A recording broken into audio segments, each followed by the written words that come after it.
Good morning সকলকে। আশা করব সকলে ভালো আছো। আমার ছোট্ট পরিবারে তোমাদের সকলকে অনেক অনেক স্বাগত, অনেক ভালোবাসা। এখন বাজে প্রায় 7টা মতো, তো এখন থেকে তোমাদের সাথে নিয়ে আজকের ভিডিওটা শুরু করছি। আশা করব সকলের ভালো লাগবে।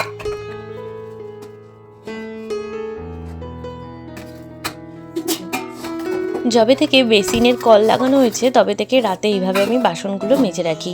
বিশেষ করে সাদা বাসনগুলো আর কি, যেগুলো মানে বেশি এঁঠো কাঠা হয় না, সে বাসনগুলো মেজে রাখি। আর যেগুলো খুব কালি টালি আর কি, ভাতের হাঁড়ি টাড়ি সসপ্যান টসপ্যান, ওগুলো মা মাজে বাইরে নিয়ে গিয়ে। বেশি কিছু থাকে না রাত্রেবেলায়, দেখো বেশিরভাগ বাসনটাই আমি কিন্তু এখন মেজে রাখি, যাতে মার একটু সুবিধা হয়।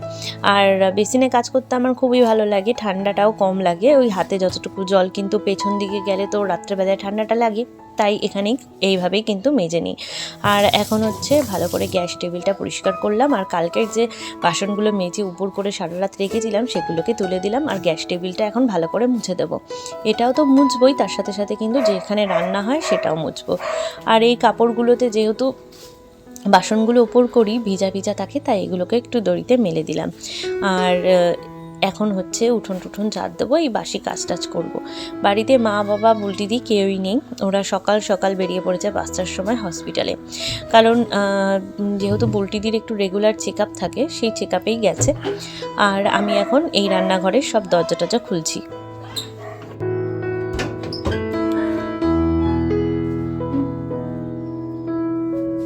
এখন এই গ্যাস টেবিলটা মুছবো, যার জন্য যা যা আছে সমস্ত কিছু ফাঁকা করে নিচ্ছি।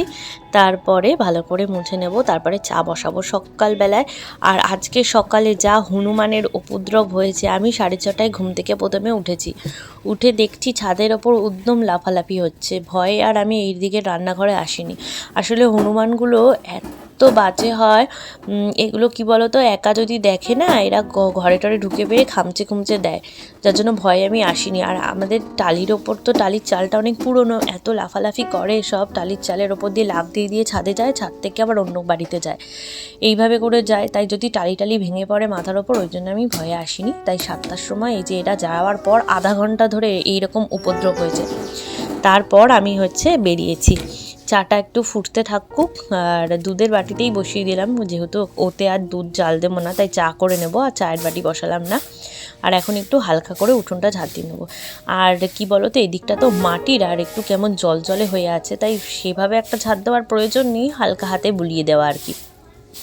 উঠোনটা ঝাড় দেবো, দিয়ে তুলসী তলা ধোয়াবো, তুলসী গাছ টাছ এগুলো যা যা আছে সেগুলো বাসি কাজ করব, ঘরের দুয়ারে জল দেবো, এই দিকটা একটু ধোয়াতে হয়, মুছতে হয়। আর হনুমানে এসে যা করেছে চারিদিকে, কি বলবো।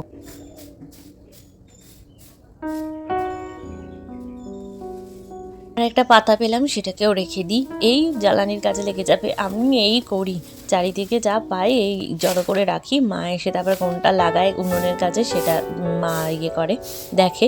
আর এখন একটু রাস্তাটা ঝাড় দিয়ে নেবো। রাস্তায় তো সেরকম নোংরা থাকে না, কারণ আমাদের একটু ভেতরের রাস্তা, এই গাছের পাতা নাতা পড়ে, সেগুলোকে একটু সাফা করে দিলেই হয়ে যায়। আর উঠোন তো আমি ঝাড় দিই না, আমি খুব একটা ভালো উঠোন ঝাড় দিতে সত্যি পারি না, কারণ উঠোন আমি ঝাড় দিই না।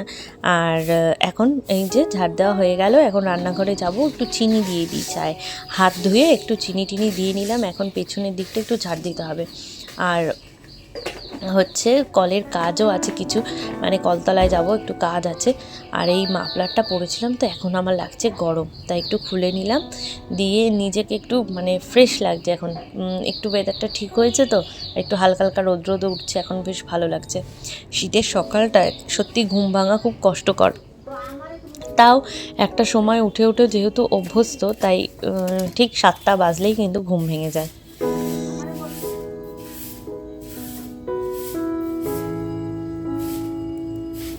আমরা বাড়ির বউরা যদি 7টা বা 8টা বা 9টা কোনো সময় বাজিয়ে ফেলি, তাহলে কিন্তু তা নিয়ে অনেক আলোচনা বা অনেক কথাবার্তা হয়। কিন্তু তোমরাই বলো, এখন তো আমাদের ঘুমের সময়, এরপরে যখন বয়স হবে তখন তো ঘুম চলে যাবে, তখন কিন্তু 5টা বা 4টে বাজলেই ঘুম ভেঙে যাবে। তাই এখন আর কি ঘুমের এত বিবেচনা করলে চলে। এখন যেমন আমার শাশুড়ি মা, তিনি 5টার সময় রোজই উঠে পড়ে, বা এখন শীত পড়লে 6টার সময় ওঠে, গরমে তো 4টের সময় উঠে বসে থাকে, তার ঘুম ভেঙে যায়, ঘুম আসে না। আর এখন যেহেতু আমরা ইয়াং, আমাদের বয়স কম, তো এই সময়টাই তো মানুষের ঘুমটা বেশি হয়, তো এই সময়টাই তো মানুষের ঘুমায়। আর যাদের ছোট বাচ্চা থাকে তাদের কিন্তু ঘুমটাও বেশি আসে, কারণ তাদের পেছনে তাদের অনেক খাটুনি করতে হয়। এই বুঝটা কেউ বুঝতে চায় না, খালি একঘেয়েমি কথাবার্তা কিছু মানুষের আছে, আর তারা তাদের কথাবার্তা বলতেই থাকবে তো বলতেই থাকবে। আর সেই কথায় সত্যি আমি এখন কান দিই না, নিজের কাজ নিজে করে যাই। আমি 8টায় উঠি, 9টায় উঠি, 7টায় উঠি আর 10টায় উঠি। আমার কাজ তো কেউ করে দিয়ে যাবে না, আমার কাজ আমাকে নিজেই করতে হবে। তো সেই বুঝেই কিন্তু কাজগুলো করি।